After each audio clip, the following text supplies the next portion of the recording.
Séisme à Etoudi, la chute imminente de Ferdinand Ngo secoue le cœur du pouvoir. Mes chers abonnés, cette fois-ci, ce n'est pas une rumeur de quartier. Ce n'est pas un murmure de bar.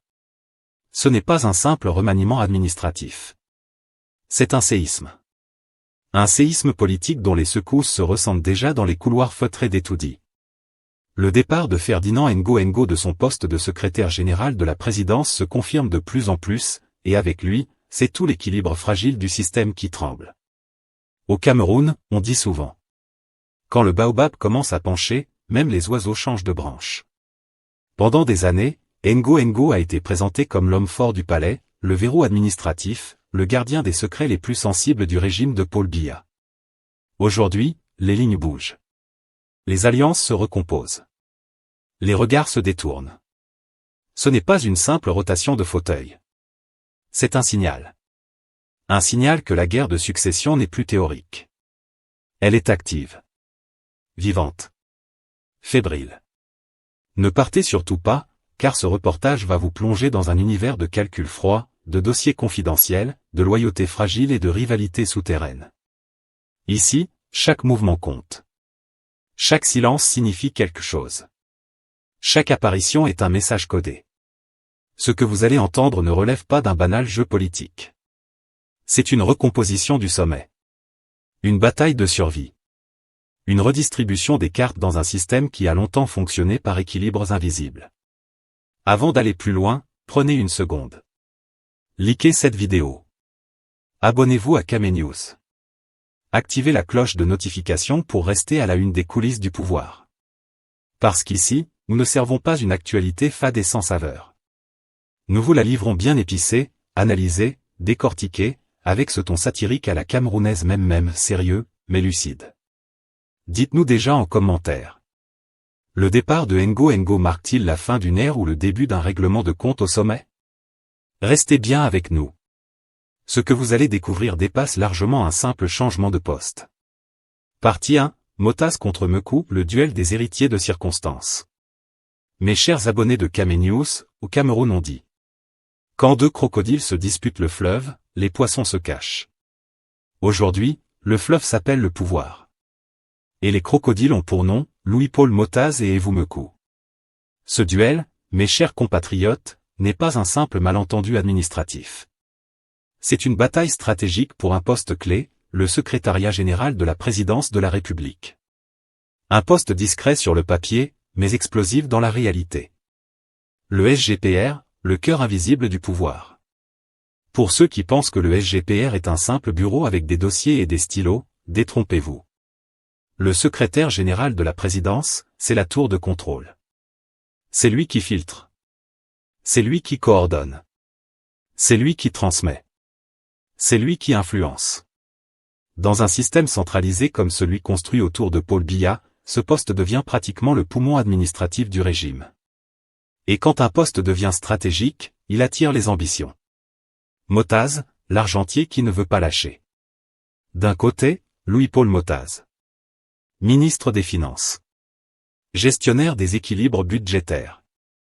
Gardien des lignes budgétaires mystérieuses qui alimentent bien des conversations dans les salons politiques. Motaz, ce n'est pas un novice. C'est un homme du système. Un produit pur du sérail. Il connaît les rouages. Il connaît les réseaux. Il connaît les dossiers sensibles. Alors imaginez sa réaction quand il entend que le poste stratégique du SGPR pourrait revenir à un autre. Selon certaines révélations relayées notamment par Paul Chouta, l'idée d'une nomination d'Evou Mekou aurait circulé dans les cercles proches du pouvoir. Et là, Motaz aurait bondi. Le factum explosif. On parle d'un document. Un factum. Un dossier détaillant les insuffisances de son rival. Mes chers abonnés, quand un ministre commence à rédiger un dossier contre un autre prétendant, ce n'est plus de la rivalité. C'est une déclaration de guerre en papier timbré. Cela signifie que la bataille est entrée dans une phase sérieuse. On ne chuchote plus. On écrit. Et dans les hautes sphères du pouvoir, un dossier bien construit peut peser plus lourd qu'un discours public. Mekou, le profil technocrate adossé au lien familial. En face, Evou Mekou. Actuel président de la Banque de développement des États de l'Afrique centrale. Profil technocrate. Expérience financière régionale. Et surtout, un lien familial stratégique. Dans une bataille de succession, le CV compte. Mais les connexions comptent parfois davantage. Si certaines sources affirment qu'une proposition aurait été glissée dans l'intimité familiale, cela change la nature du jeu. On ne parle plus seulement de compétences administratives. On parle de confiance. On parle de proximité. On parle d'héritage. Duel politique ou choc de réseau? Ce duel Motaz-Mekou n'est pas seulement une rivalité personnelle. Il reflète deux dynamiques. D'un côté, la logique du système traditionnel, des barons installés, des hommes qui ont grandi dans l'appareil d'État. De l'autre, une tentative de repositionnement stratégique à travers des alliances plus proches du cercle familial. C'est donc un affrontement entre réseau institutionnel et réseau d'intimité. Et dans un régime où la loyauté est une monnaie rare mais précieuse, chaque camp mobilise ses soutiens. La tension qui monte. Ce qui rend la situation explosive, c'est le contexte. Le pays parle déjà de succession. Les clans s'observent. Les ambitions se réveillent. Dans un tel climat, chaque mouvement est interprété comme un signal. Si Motaz monte au SGPR, il consolide son poids politique. Si Mekou s'impose, cela pourrait signifier un basculement vers une logique plus familiale du pouvoir. Dans les deux cas, quelqu'un perdra. Et au Cameroun, perdre une bataille de succession peut signifier disparaître du radar politique. Le spectacle feutré. Ce duel ne se joue pas à la télévision. Il ne se joue pas dans les meetings. Il se joue dans les couloirs, dans les bureaux climatisés, dans les discussions nocturnes. C'est un combat silencieux mais déterminant. Et pendant que le citoyen ordinaire cherche du carburant ou lutte contre la vie chère, au sommet on se bat pour le fauteuil le plus stratégique du pays. Mes chers abonnés, dites-nous franchement. Selon vous, qui a le plus de chances de contrôler le SGPR? Ce duel est-il un simple épisode ou le début d'un basculement majeur?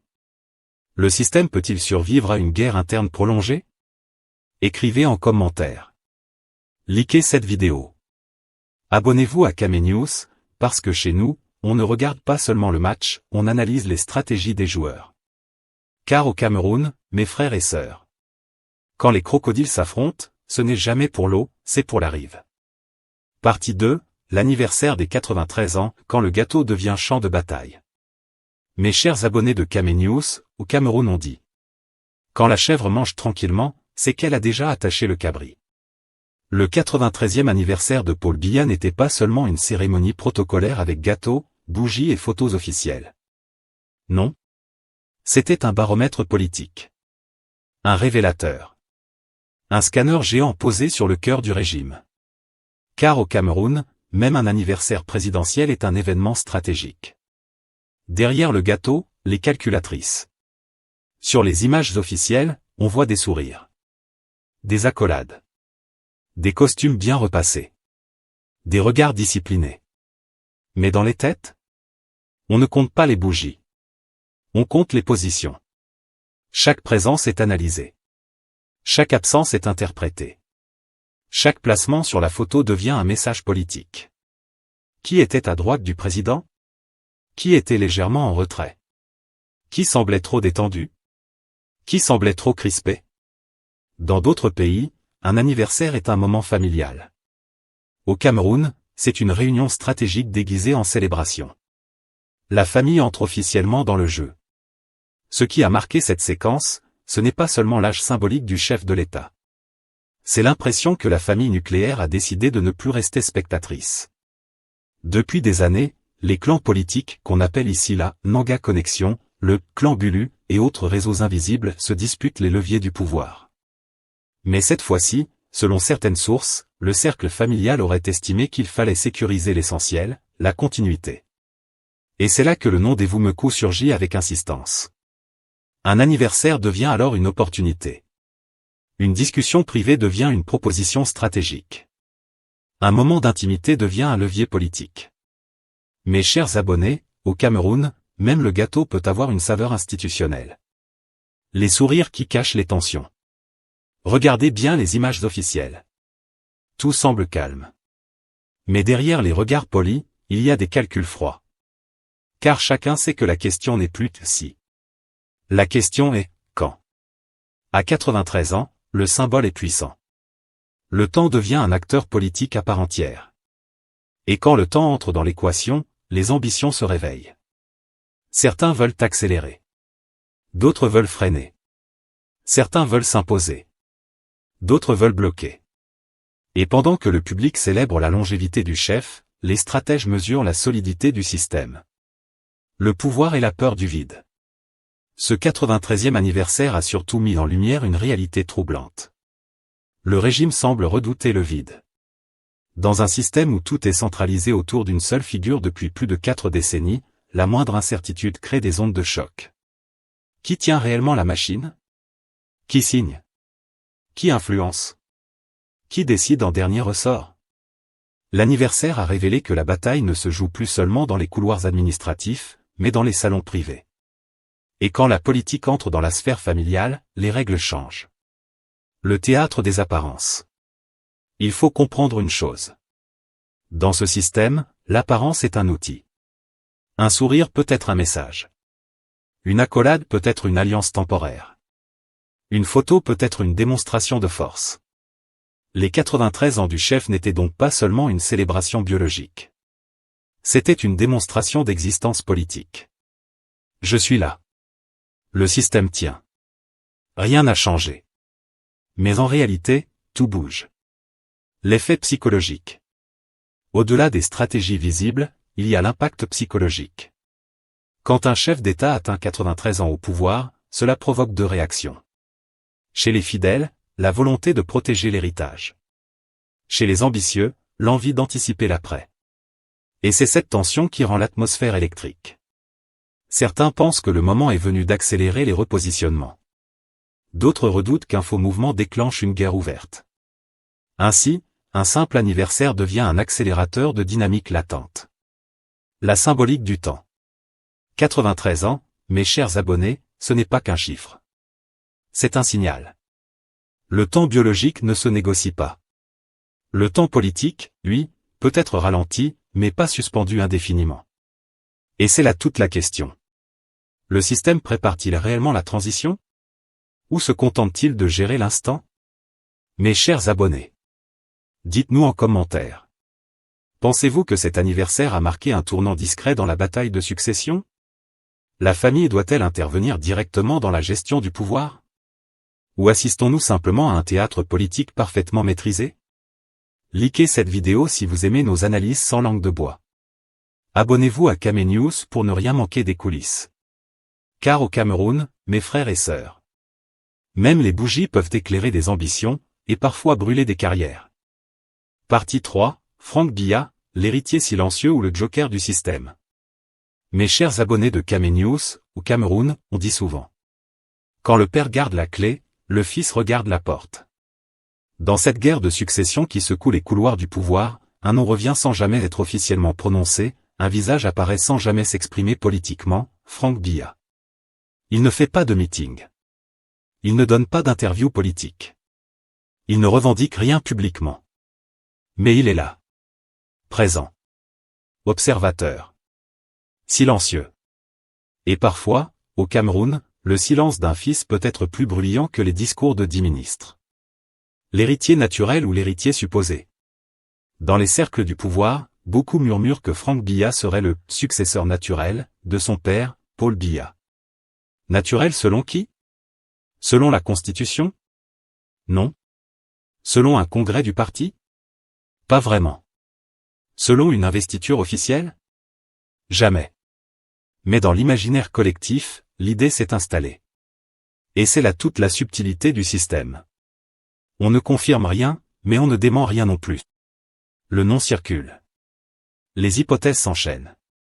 Les clans calculent. Parce que si le fils monte, tout l'équilibre des forces change. La République ou la monarchie administrative. Soyons sérieux, mais restons camerounais même. La grande question que beaucoup n'osent pas poser ouvertement est la suivante. Sommes-nous en train d'assister à une transition républicaine, ou à une transmission patrimoniale?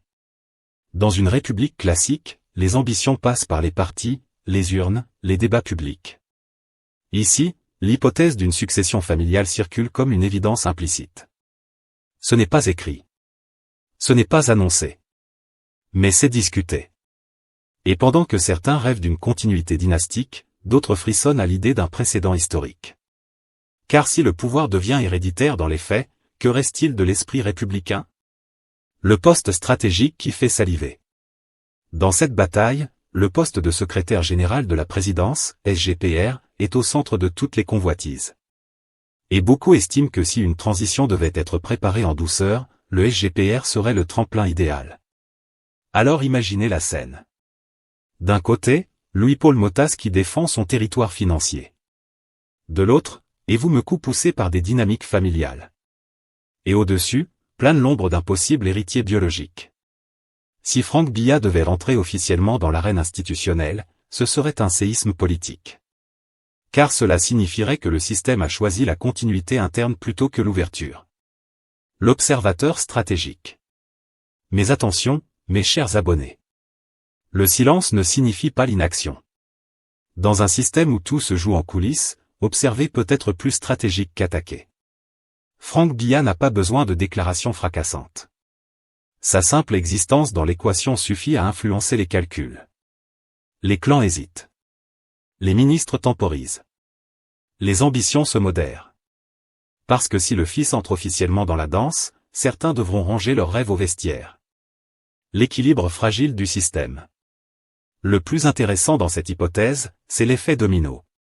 Si Franck Biya est perçu comme favori, les alliances se redessinent. Les rivalités s'intensifient. Les réseaux se repositionnent. Si au contraire il reste en retrait, les clans continuent leur guerre froide. Les prétendants avancent à visage découvert. L'incertitude persiste.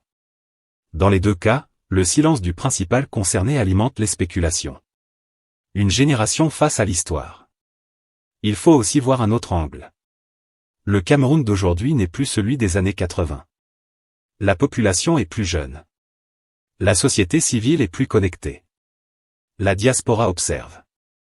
Une succession dynastique assumée pourrait être acceptée par certains au nom de la stabilité, mais contestée par d'autres au nom du renouveau. Le pays est à la croisée des chemins. Le poids symbolique.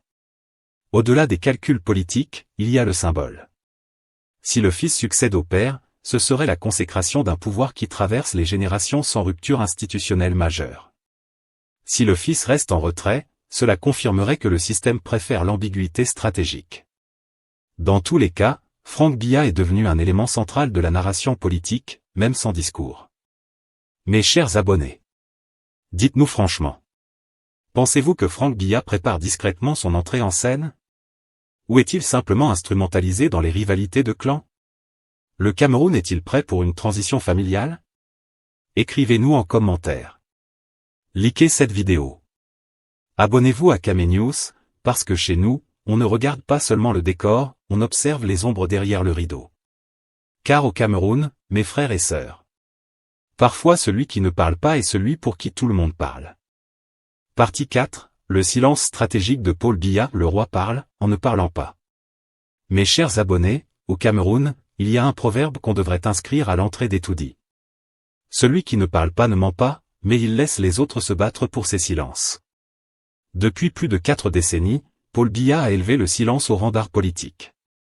Ici, le silence n'est pas une absence de parole. C'est une stratégie. C'est une méthode. C'est un instrument de gouvernement.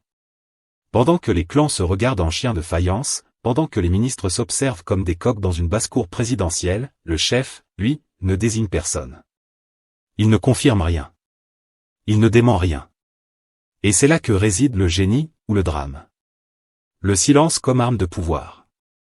Dans un système classique, un chef prépare sa succession. Il rassure les institutions. Il clarifie les règles. Il consolide la transition.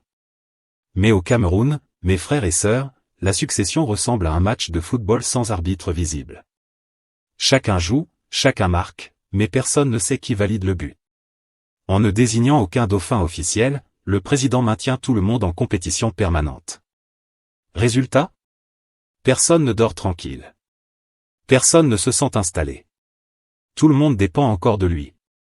C'est la politique du « je vous regarde vous battre ». Et pendant que les héritiers de circonstances se neutralisent entre eux, le trône reste intact. Le mythe entretenu. Ce silence a créé un brouillard épais autour du sommet de l'État. On parle de succession dynastique. On évoque des clans régionaux. On cite des noms à voix basse. On rédige des notes confidentielles. Mais rien n'est jamais confirmé. Et dans ce pays où la rumeur court plus vite que l'électricité, le silence présidentiel devient une fabrique à mythes. Chaque anniversaire devient un signal. Chaque absence devient un message. Chaque apparition devient un décryptage national. Même une simple photo officielle déclenche des analyses dignes d'un conseil de sécurité. L'État suspendu a une décision. Le plus inquiétant dans cette histoire, ce n'est pas seulement la rivalité entre prétendants. C'est l'effet institutionnel. Quand le sommet ne parle pas, les institutions hésitent. Quand le sommet ne tranche pas, les clans avancent. Quand le sommet ne clarifie pas, les ambitions s'enflamment. Le fameux remaniement ministériel tant attendu devient alors un mystère national. On attend. On suppose. On calcule. Et pendant que le pays attend un décret, les aspirants au pouvoir écrivent des factums, construisent des alliances, consolident des réseaux. Le paradoxe du pouvoir éternel. Depuis 44 ans, Paul Biya n'a jamais publiquement sacré un successeur. Pas un geste clair. Pas une déclaration ferme. Comme si le Cameroun devait s'arrêter avec lui. Comme si l'État était devenu une extension personnelle. C'est là que le paradoxe devient frappant. La Constitution prévoit les mécanismes. Les institutions existent sur le papier. Mais dans l'imaginaire collectif, tout dépend d'un homme. Et plus le silence dure, plus la compétition devient féroce. Un silence qui nourrit la tempête. Aujourd'hui, ce silence n'apaise plus. Il alimente. Il alimente les rivalités entre Louis-Paul Motaz et Evou Mekou. Il alimente les spéculations autour de Franck Biya. Il alimente l'idée d'une guerre interne dont personne ne maîtrise totalement l'issue.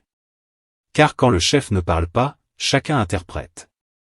Et quand chacun interprète, chacun agit selon sa propre lecture. Et c'est là que le Cameroun entre dans une zone dangereuse. Une transition non préparée peut transformer un duel politique en crise nationale. Qui tient encore le stylo? La grande question, mes chers abonnés, est simple. Le silence est-il un choix stratégique parfaitement maîtrisé? Ou est-il devenu une contrainte imposée par le poids de l'âge et des circonstances? Dans les couloirs, certains parlent d'un président toujours lucide et calculateur. D'autres évoquent un système qui fonctionne désormais par inertie. Mais officiellement? Silence. Toujours silence. Et dans ce silence, le pays tout entier retient son souffle. Le temps joue contre tout le monde. Le problème avec le silence stratégique, c'est qu'il fonctionne tant que le chef est perçu comme incontestable. Mais plus le temps passe, plus les ambitions s'émancipent. Ceux qui hier attendaient patiemment commencent à avancer leurs pions. Ceux qui chuchotaient commencent à rédiger des notes. Ceux qui observaient commencent à mobiliser. Le silence, qui était autrefois un outil de contrôle, devient progressivement un catalyseur d'incertitude. Alors, mes chers abonnés, dites-nous en commentaire. Le silence du président est-il une preuve de maîtrise absolue? Ou le signe d'un système qui arrive à bout de souffle? Peut-on construire une transition stable sans parole claire au sommet? N'oubliez pas de liker, de partager et surtout de vous abonner à Kame News, parce que chez nous, on ne se contente pas d'écouter le silence, on l'analyse. Car au Cameroun, mes frères et sœurs, le silence ne signifie jamais le vide. Il signifie simplement que la tempête se prépare en coulisses. Conclusion, qui vivra verra, mais à quel prix? Alors mes chers abonnés, dites-nous franchement. Ce duel Motaz-Mekou est-il le signe d'un départ imminent du SGPR? Franck Biya est-il l'option finale? Ou assistons-nous simplement à un jeu d'équilibre savamment orchestré? Une chose est sûre, le Cameroun vit un moment charnière. Et dans ce pays où la politique ressemble parfois à un roman feuilleton, chaque anniversaire peut devenir un tournant historique. Sur Kame News, nous continuerons à analyser, décrypter et questionner, toujours avec rigueur journalistique, mais sans jamais perdre notre regard satirique à la camerounaise même. Si cette analyse vous a éclairé, likez la vidéo, partagez-la, et surtout abonnez-vous à Kame News pour ne rien manquer des coulisses du pouvoir. Parce qu'au Cameroun, on dit souvent. Le tam-tam ne ment pas, il annonce seulement ce que les oreilles refusent d'entendre. À vous la parole.